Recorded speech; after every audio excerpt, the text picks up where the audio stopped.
In this video, I'm going to share with you why most coaching doesn't work.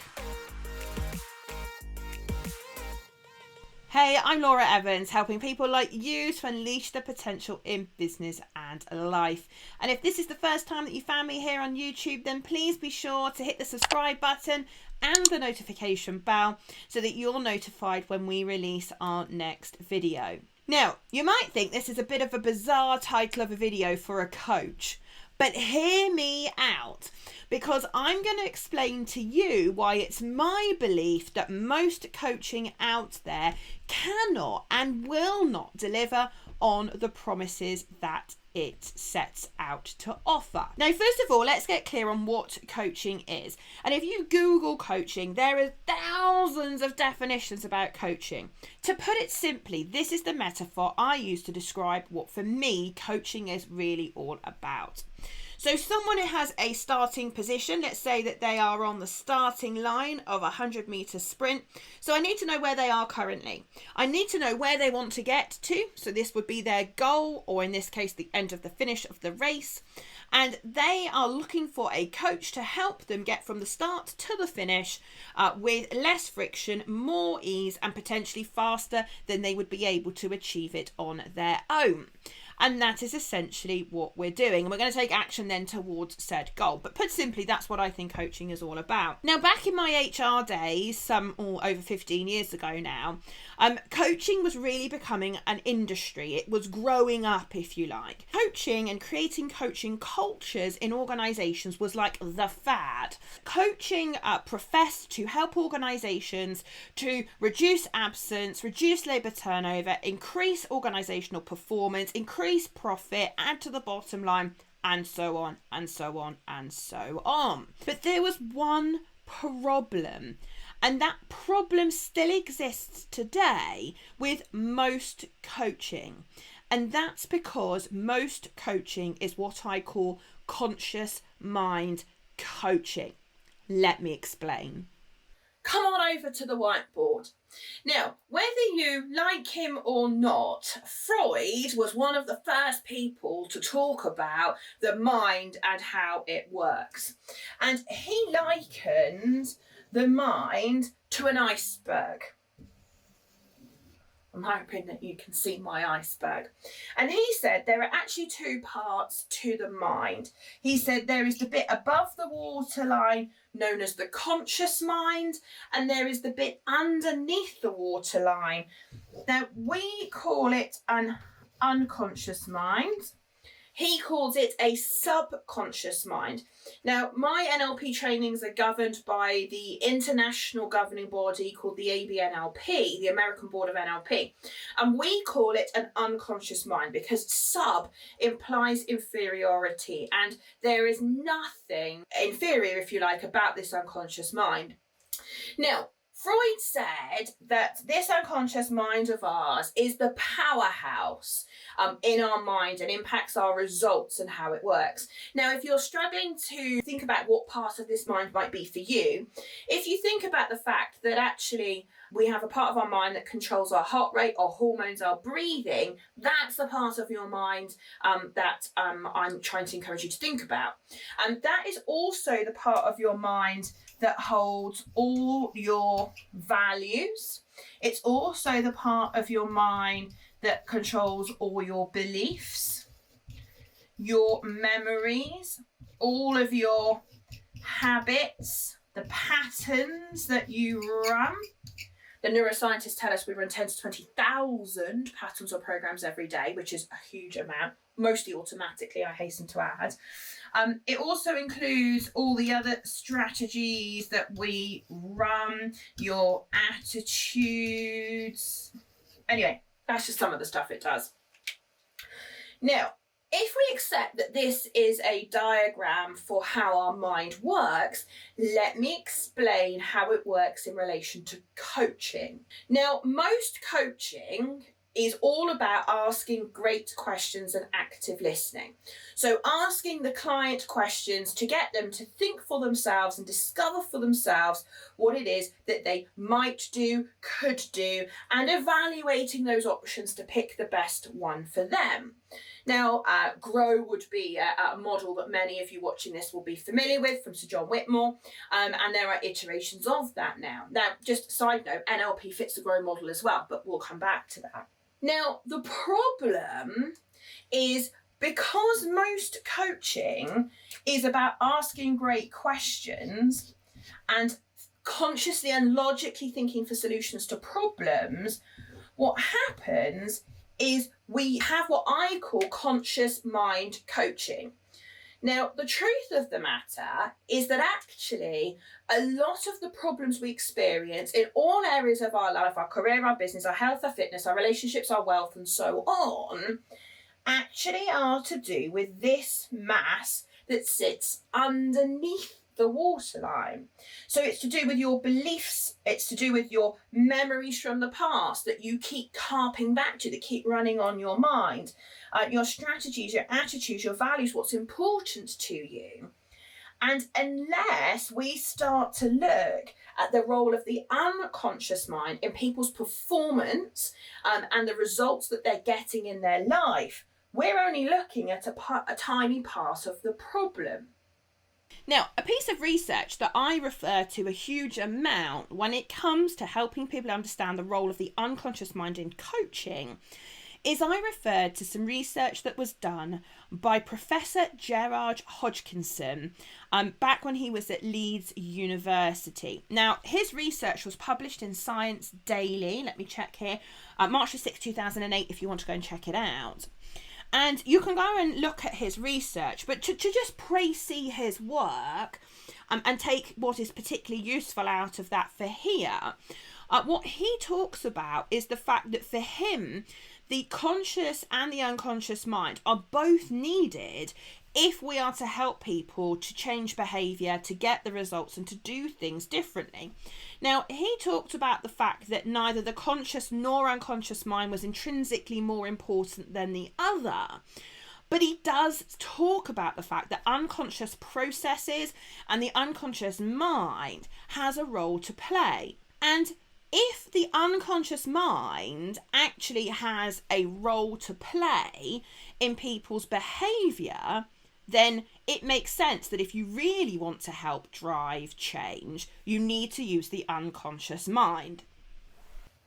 Now, if we come back over here just for a second, what this therefore means in our model of NLP, we talk about the fact that the unconscious mind is therefore responsible for behaviour, and that's critical to great coaching outcomes.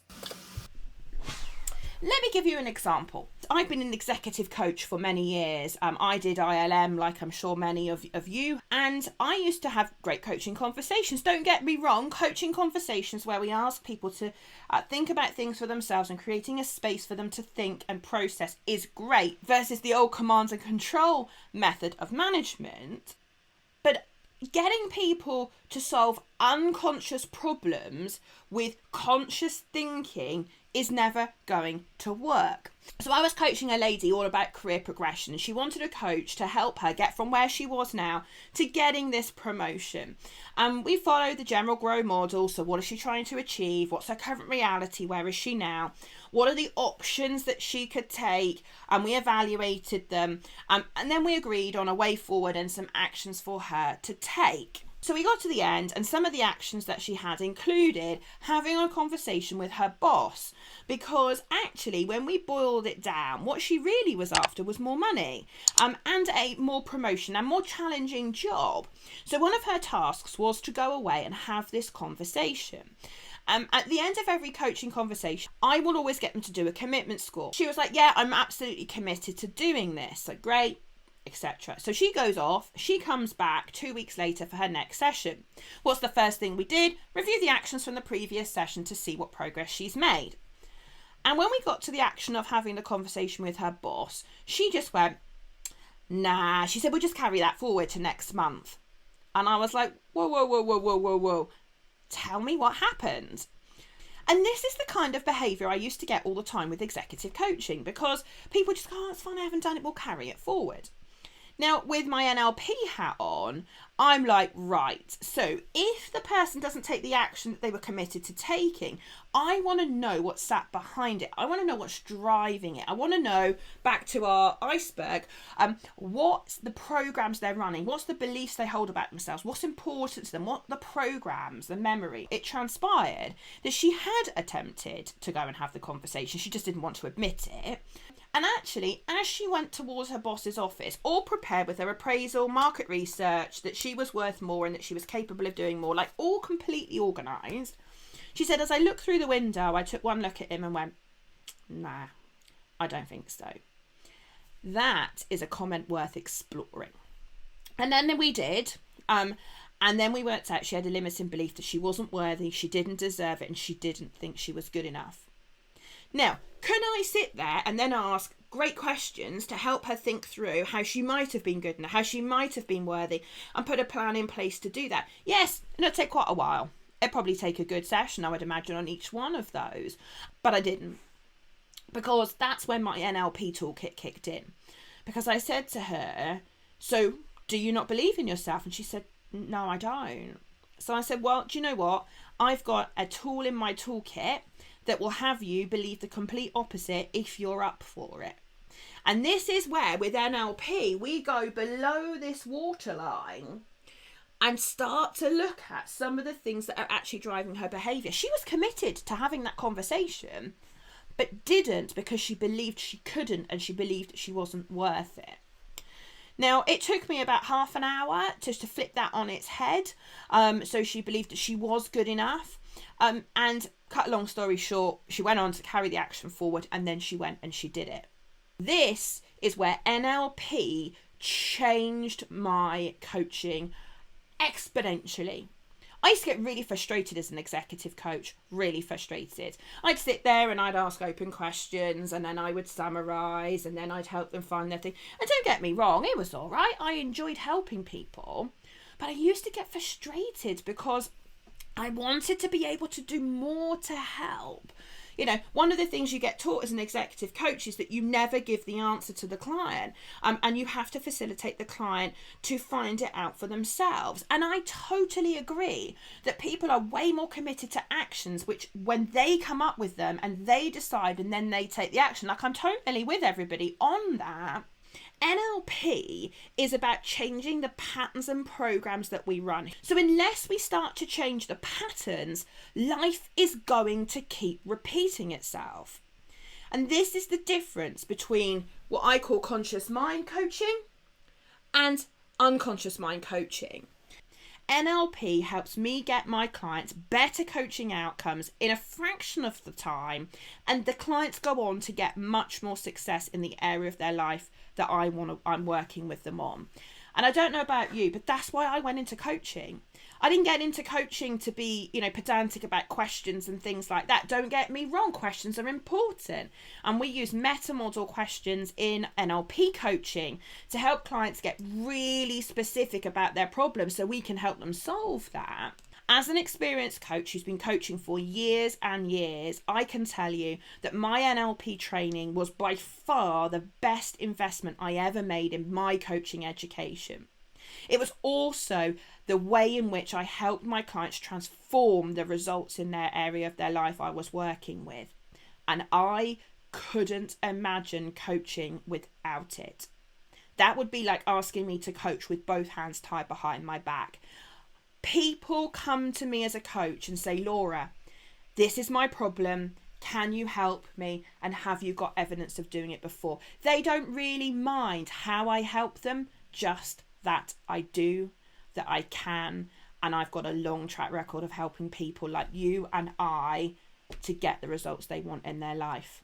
Little side note before I wrap up, NLP fits the GROW model too. You need a goal. All coaching needs a goal.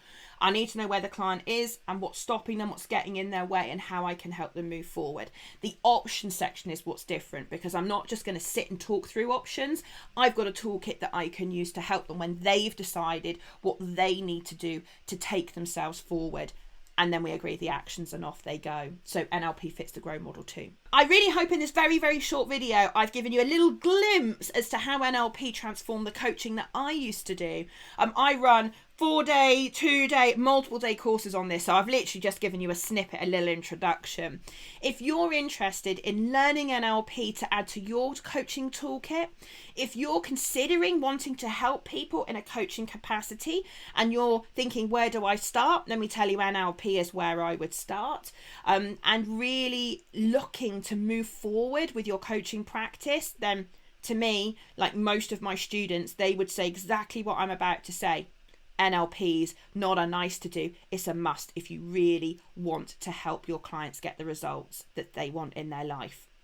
If you've enjoyed this video, please hit the subscribe button and hit the notification bell so that you're notified when we release our next video. And do check out the description below if you're interested in taking your next step to adding NLP to your coaching toolkit.